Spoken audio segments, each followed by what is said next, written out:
Okay, so we are going to report on our Airbnb Gem of the Valley.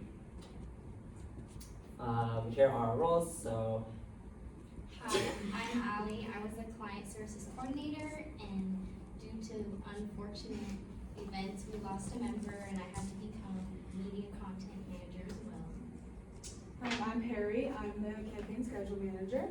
I'm Anthony. I am the strategy research manager. And I'm Daniel. I'm the campaign book manager.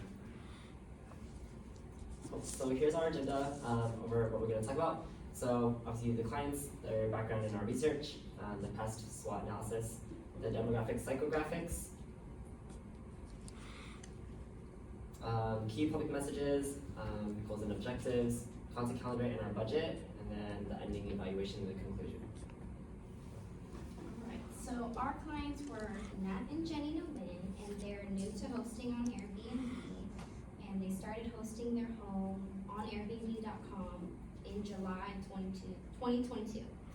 And they're also new to running social media business accounts. They had little to no knowledge about how to run an account like this for a business, but hopefully our plan gave them the steps to do that. And they were adamant about utilizing Instagram as another form of promoting the Airbnb listing. The clients thought it would make the Airbnb more inviting and gain relatability. And one thing the client requested of us was not to publish or post anything of the front of the house so that the location remained undisclosed. And our communication was in person very frequently, talked to them every day, and through text messaging. All right, so this is Gem Valley Airbnb, some background. It's a fully renovated home. It took 7 months for renovation because the clients bought it intending to rent out an Airbnb. It's located in Murrieta, California. It has 4 bedrooms and 3 bathrooms, and it has 6 beds. And the maximum capacity is 16 travelers per stay.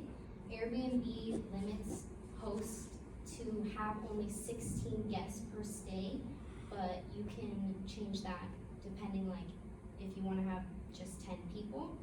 And their house was $585 on average per night to stay.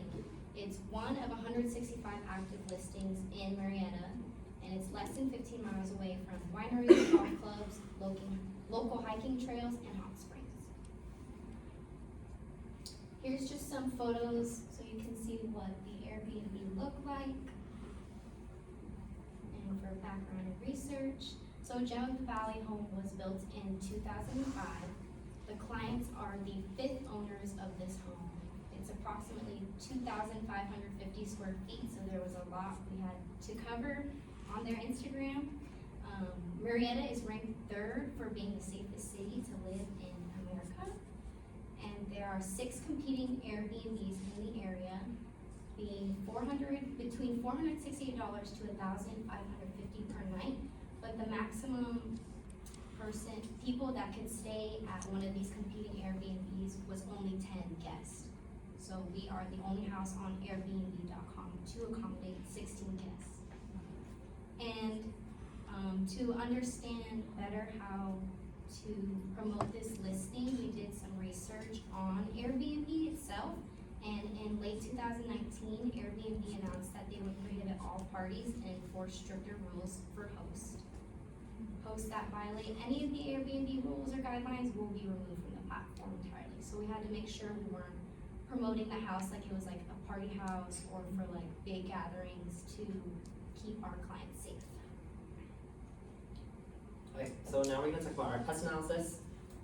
So we definitely wanted to make sure that while running this Airbnb, we wanted to make sure that like everything was smoothing with like the area, with like the economy itself. So political factors, of course, like Ali stated before, there was like a party ban on Airbnbs, and then because of COVID-19, there are specific rules enforced for like health violations and things like that. So make sure that they're getting people to clean up after guests have stayed, and then some economic stuff. There are service fees that are included into the Airbnb, but the good thing about this is this will increase the client's revenue by 5% to 15%. And then in the area, it's the cheapest luxury Airbnb. Social issues is definitely like a more luxury style Airbnb. So that might be an issue with people who are like not trying to seek for that. But having that high-end decor and aesthetic home is like currently trending right now, especially if you want like a vacation. And then also another thing is it's right next to wineries, which are really good for people who want to drink and consume alcohol, because everyone likes to do that. Okay, no, not everyone. Some technical considerations, we wanted to make sure that it's very like modernized, very easy to understand. So we wanted to make sure that we had QR codes like throughout the house, so that it redirects them to the Instagram page. And also like just in general, our Instagram also has a QR code, things like that. Having new model TVs and like making sure the appliances are up to date keeps up with that luxury high-end feel. Now going to our SWOT analysis. So some of our strengths is definitely it's remodeled, it's for big gatherings, big family friendly, definitely beautiful Murrieta, it's amazing over there. And then it also wants to get the guests to feel more inclined to stay because of like the positive area and like the feeling of it. It is the only Airbnb that accommodates 16 guests, and all the reviews so far are 5 stars, so that's a good thing. Some weaknesses that we researched about, there are only a few reviews though, comparison to other properties, which could create like a doubtful feeling of like, oh, should I stay at this Airbnb? But that's why we're here. It might not be suitable for smaller parties just because this is like a big house, so big. So for smaller parties, it might not be good for those, but definitely I think people would like rent Airbnb, they're like big groups anyways. And then also the biggest weakness that we encountered is that this Instagram page is brand new. So we have nothing to promote it with, we have nothing to like look at. So we had to consider other Instagram pages to look at while creating ours. Some opportunities, we definitely wanted more room for growth on both the platforms on Airbnb and Instagram. We wanted to accommodate for large groups, so it has potential for holidays. So coming up, it was like Christmas, and because we had so many guests for Thanksgiving, it was a really good opportunity for us. And then we had minimal competitors in the area, so even though there was a lot in the area, we're like the only ones that, of course, accommodate 16 people, but we're also the cheapest. Some threats that were occurring is definitely the impact of like the negative reviews. So nowadays, mostly everyone looks at reviews like on Amazon and stuff. So definitely getting a negative review could hurt us in the future. And then unpredictable weather. So being really cold, no one's gonna have fun outside, even if there's a fire pit. So making sure that the weather is good is definitely like a good thing. Okay, so just to go over our demographics for our clients, we looked over 3 different ones. So obviously everyone knows age, race, area. For Airbnbs, as we know, you want it more globally listed. You don't want a specific area because everyone can travel from anywhere they want. However, we did look up for our clients the age, and to rent it's 18 and up, kind of a no-brainer.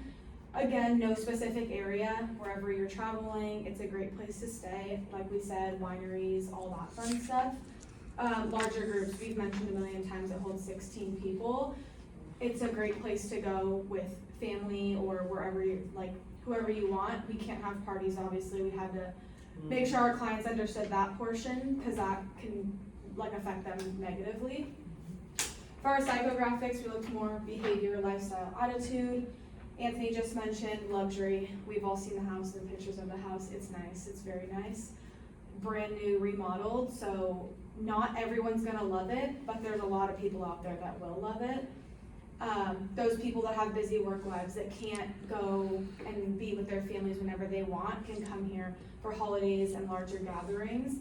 And then those kind of people that love idle time, the people that wanna go golfing, wanna go sit at a winery and talk, wanna hang out with their family in the big kitchen, that kind of stuff is kind of what we implemented and explained to our clients so that once we move along and we're done, they know what they are showing on their Instagram and their social medias for potential customers.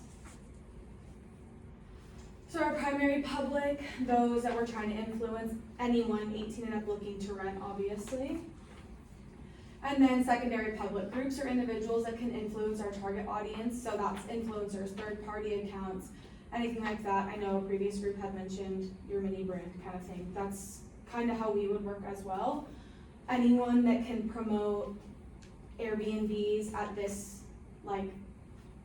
level and luxury, we want to be able to work with, collab with. It's always a great opportunity to work with influencers, especially in the world we are in today. So our messages for our key publics: primary, gorgeous 4-bedroom, 3-bath, newly remodeled house is a perfect getaway for family and friends. Unlike most Airbnbs you've stayed at, this house can hold up to 16 guests. It's only 15 miles from amazing wineries, golf courses, and hiking trails. We want to explain the details and exactly what they're getting when they come stay at our house.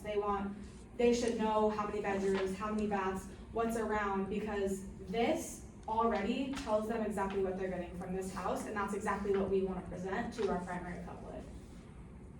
For our secondary, this is more the influencer route. Have you ever wanted a staycation or even a big family vacation for the holidays?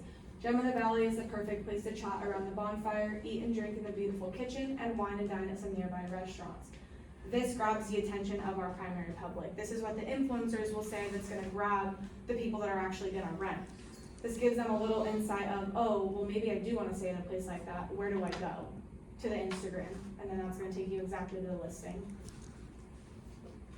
So our goals and objectives, we wanted to boost engagement on social media by 20 to 25%.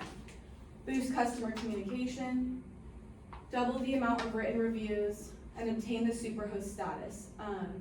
I'm sure most of you have been on Airbnb and you see the superhost status. Everyone knows what that is. Boosting engagement, also, no, you can go, you're good. Boosting engagement, I just want to mention, yes, it is a brand new Instagram, but that doesn't mean that we're going to get all the engagement we want.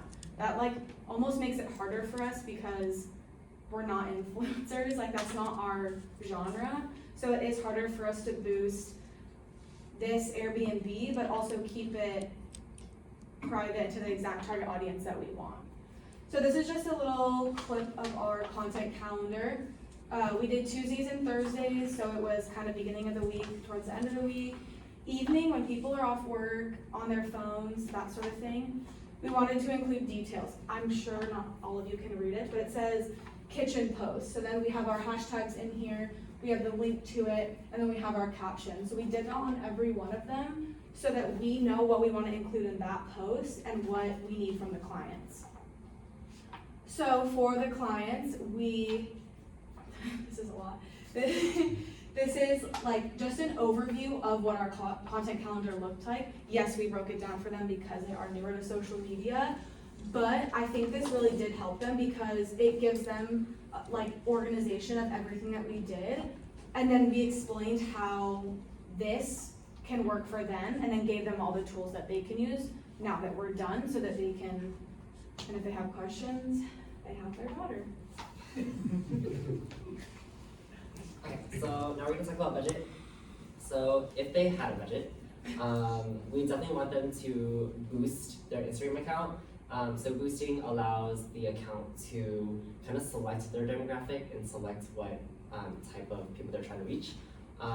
You can also select your goals, so how many profile visits you get, how many website visits you get from Airbnb, or how many direct messages you get. So all of that you can track by boosting your Instagram. You can also make sure that your posts are specific and tailored to the audience you're trying to reach. So it's either you can do it or Instagram just do it for you. That's the beauty of the boost. And then making sure that they can also utilize advertisement. So boosting Instagram is also a way for them to create an advertisement post for them to post on if they're on Instagram Reels and there's a weird advertisement, they can use Airbnb in the advertisement, and then that'll get them the recognition they need. So to move into the evaluation that we mentioned earlier, Our first objective was social media. Initially, we wanted to reach a 20 to 25% goal range, but considering this is a new account, our percentages are they look a little larger than normal, but they're really grounded. We were able to reach, as you can see, 36,800 percentage of account engaged, and 157,800 viewed, which is really more 360 accounts engaged and 1,578 viewed pages, which for a starting up Instagram account is pretty good from the span of 3 months when we started October 1st to December 2nd. So we were seeing it like a good 100 engagements per month, which was a good start off. Moving on to the second one, overall, our objective for this one was to have a boost in customer or client communication. Initially, what we were trying to accomplish is have a one-to-one response rate with any comments, messages, or any reviews, and try to get some interaction from the replies or clients that we could potentially gather. Fortunately, it was more of sort of a 1 to 4, so for every 4 we'd get 1 response, which is still good. I mean, we're still starting off, so it was we're still building some momentum from there. Moving on to the third objective, our double written reviews. We were looking to accomplish to get to 12 written reviews on Airbnb. We had started off at 6, and despite, we had the stairs have really good time at the Airbnb, but we were only able to get 2 additional reviews from that. So even though they do enjoy their time there, they didn't feel incentivized to leave that review, despite the proper communication that we were able to distribute and the feedback we received from them. And then lastly, for our fourth objective, to obtain superhost status, in order to accomplish that, we would have to have at least more than half of our guests leave reviews. We weren't able to accomplish that this time, but figured if we had more time, just had more of a foundation built in the beginning, most likely we'd eventually reach it. Hopefully it is a goal that can get accomplished by next year for our client. But yeah, it's still something that we see can be accomplished. And then to conclude, the goals accomplished, we didn't reach all our goals, but we did reach a good majority of them that we wanted with the reviews. The foundation that we built with the twins felt very good. Obviously it helps having someone that had a predetermined relation prior to our campaign, and the communication was very fluid, felt very natural with them. We felt like we were in this together more instead of fighting off each other. And even though we did have some struggles in the beginning, losing out on a member, we ended up picking up together and realizing figuring out ways to share the workload and manage everything together, and then learning a lot through this campaign.